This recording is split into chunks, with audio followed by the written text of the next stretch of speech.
Yo, what is going on? PartTimerZack here. In today's video, we're going to be talking about S rank Cam. So he's actually going to be a really good partner for somebody like A Watanabe, the dark version that's actually going to be coming in Fallen Star. So he's actually going to be a 50% physical and a 50% dark. Now he is a main tank, but the cool thing about him is you can actually run him as a DPS or a debuff support, kind of depending on where you want to go, which we'll talk about here in a minute when we jump into his memories. But I wanted to talk very quickly about essentially how to get him. If you haven't used your S selector, I really recommend kind of looking into him, because your S selector is going to help out quite a bit when it goes into getting dark, essentially elementals.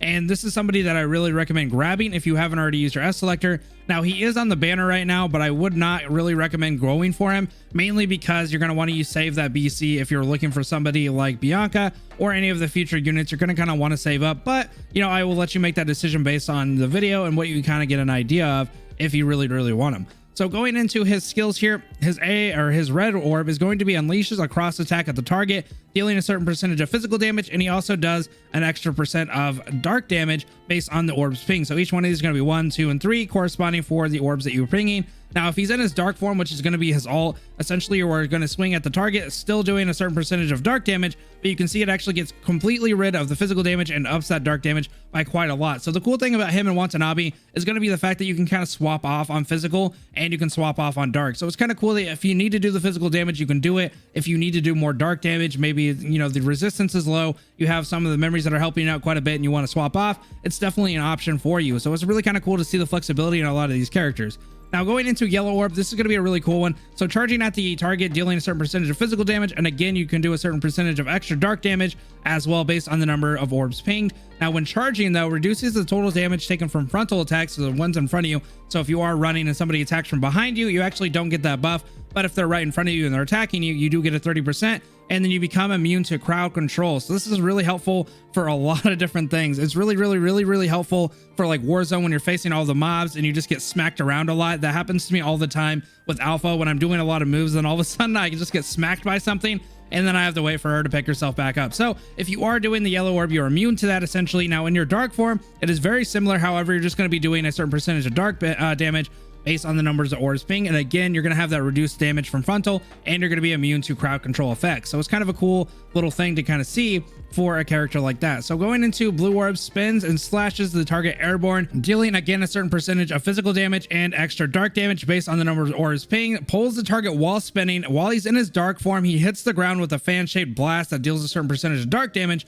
based on the number of orbs ping, and stuns the target for 3, 4, and 5 seconds. So this is one of the ones that kind of completely change what he's actually doing based on if you're in your dark form or not. So you can see that he actually stuns the target and he can do it for a couple of seconds. So it's really kind of cool, especially whenever you're jumping into bosses and stuff like that. It helps out quite a bit. And again, with that Warzone, if you're facing all those mobs and you're able to kind of stun a lot of them, it does help out quite a bit. Now going into his active skill, so here's going to be his basic attack. He attacks consecutively with your great sword, dealing a certain percentage of physical damage in total. Now while he's in his dark form, he launches consecutive attacks at the target with dark blade, dealing a certain percentage of dark damage in total. So again, you're seeing that flexibility of the dark and physical depending on the form that you're in. Now this is where it's going to essentially come into play with the signature. So the signature kind of ties into everything else, where it kind of gives you that dark form. So entering dark form when energy is over 60 transforms all skills, forms, and gains super armor. Costs 8 energy per second when in dark form. The mode ends when the energy is used up. Dark damage increases by a certain percentage of when in dark form. So the cool thing is you trigger it at 60, but you don't have to. Essentially you can build it up to max meter, and then you can use it at that point, and it will still cost 8 energy per second, but you can see that it lasts a lot longer if you do that. So if you are kind of in a pinch, you can definitely jump in there and do it when your energy is over 60, but I really recommend kind of waiting until you're max, because you're going to get the most bang for your buck, especially if you're trying to do elemental damage. But it is kind of cool to see that you get super armor and stuff like that. Now, talking about his QTE, Cam actually unleashes spinning slashes at the target, dealing a certain percentage of physical damage in total. The last strike deals a certain percentage of dark damage and reduces a certain percentage of dark resistance of all targets for 6 seconds. Again, this is why he's going to be good on a dark team and with somebody like Watanabe. So the cool thing is he gets some different things from, being awakened and whatnot. So talking about his core passive, gains an extra 10 energy from a 3 ping. Physical resistance and darkness resistance is increased by a certain percentage when in dark form. So this is going to help out quite a bit with the resistances as well, but it's going to be kind of a primary use to be able to get your energy back whenever you're kind of going through trying to get your ult. Maybe you're even in your ult, it will help you out quite a bit. As long as you're doing those 3 pings, it will kind of stack. So it is something to kind of work for, and definitely something to level up. So anyway, the idea though for him is that he's going to help out quite a bit when it comes to just jumping in, being kind of like your main source of you know, essentially tanking everything and then being able to help out with that resistance a little bit. So talking about his memories though, so if you guys are wanting to run him as the tank, you just want him to be kind of like your little buddy, your little support, you can definitely jump in here and get 4 Da Vinci's, and this is going to help out quite a bit with any tank. I really recommend this for a lot of different tanks, because when QT is triggered, triggers another construct's QT 8-second cooldown. If there are 3 constructs on the field, the attack is increased by 20%. So why I recommend this with like your side tank essentially, and not somebody like Liv, because healing is going to be so important. And so you want somebody like Liv to just have as many healing memories that can help you out quite a bit. And the fact that you can put this on like somebody like Cam will help out a fact that you can be able to essentially trigger Liv's QTE without having to do a 3 ping or anything like that. So it's going to help out quite a bit with healing. And then obviously you get that increase in attack if everybody's out on the field attacking at the same time. Now, Einsteina, essentially she's the one that got converted from Einstein to Einsteina. She is going to be something that I recommend even if you are running a DPS, because it's going to help out quite a bit. So QT and 3 ping skills reduce the target's corresponding element or resistance by 15% for 8 seconds, 10-second cooldown. So the thing is, you can trigger this based on your QTE. So if he's your tank, you can have him come out and that will be triggered. But if you're running him as a DPS, you can still trigger it by a 3 ping, and it will help out with, you know, elemental resistance, kind of reducing that for the enemy, so you can do more and more damage, which is why I recommend even as running him as a DPS, that is going to help out quite a bit. Now, if you want to run him as a DPS, you want Cam to go ham. Okay, that was a little corny, but you want him to go crazy and you want him to just do quite a bit of damage. I would recommend running a 4-piece of Hannah instead of the Da Vinci here.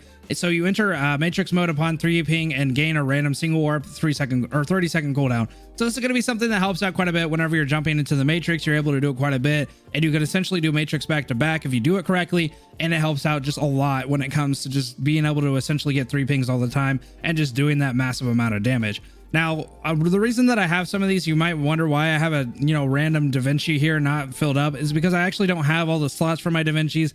Some of them are random slots and some of them aren't where I need them to be, and I don't have any Einsteinas except for this one right here. So what I've been running right now, if you are looking to run some 5-star memories here, it's actually going to be Gloria for me. The 2-piece right here is actually going to attack. Our attacks reduce the target's all elemental resistance by 6% for 5 seconds for 12-second cooldown. So obviously it's not as good in the grand scheme of things, but it's going to help out while you have it, essentially, if you don't have some of these other ones built up. And the other one I actually have is a 4-piece here. So if I run these as a 4-piece, you can see when taking damage, the physical defense of the attacked enemy is reduced by 15% for 7 seconds. Can be stacked with the 2 times. Now, obviously with Cam, it's kind of a 50-50 there, literally, that you're going to be doing the physical damage. And even if you're in your dark form, it's not going to help out a ton. Obviously, you're really going to be wanting to work on those Da Vinci's and Einsteinas, because that's going to help you out, or Hannah if you're looking to use them as a DPS. All right, guys, so if you want to know what his weapon is, essentially it's darkness here. This is going to be a really cool thing for him, because after a 3 ping, physical damage and dark damage dealt increased by 20% for 5 seconds. So obviously it's going to help out quite a bit with just his basic kit. Now, when he does convert to dark form, it's going to help him a little less, because you're not going to be getting that buff for the physical damage, but you will still get dark damage dealt by, you know, increased by 20%. So it will kind of even out and do quite a bit of damage, because the dark damage in the dark form actually does more than it does in the normal set. So anyway, that is just basically what I wanted to go with over, you know, S rank Cam. I think he's going to be a really good addition to a lot of different dark teams, and somebody you're really going to be wanting to check out. But anyway, I will catch you in the next one. Have a good rest of your night, guys. Peace.